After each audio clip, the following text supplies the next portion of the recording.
BNP ক্ষমতায় এলে ভারতের সাথে অভিন্ন নদীর পানির হিস্সা নিশ্চিত করবে বলে জানিয়েছেন দলের স্থায়ী কমিটির সদস্য অবসরপ্রাপ্ত মেজর হাফিজউদ্দিন আহমেদ। সকালে রাজধানী চন্দ্রিমা উদ্যানে দলের সদ্য নির্বাচিত ভাইস চেয়ারম্যান নুরুল ইসলাম মনিকে নিয়ে বিএনপির প্রতিষ্ঠাতা জিয়াউর রহমানের কবরে শ্রদ্ধা নিবেদন শেষে কথা বলেন তিনি। বলেন, অভিন্ন নদীতে অন্যায়ভাবে বাঁধ নির্মাণ করে পানির স্বাভাবিক প্রবাহকে বাধাগ্রস্ত করেছে ভারত, যার ফলে দেশের মানুষ বন্যায় কষ্ট পাচ্ছে।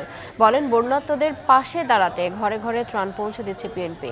একটি যৌক্তিক সময়ে সুষ্ঠু নির্বাচনের মাধ্যমে ডক্টর ইউনূসের নেতৃত্বাধীন অন্তর্বর্তী সরকার রাজনৈতিক সরকারের কাছে ক্ষমতা হস্তান্তর করবে বলেও প্রত্যাশা তার।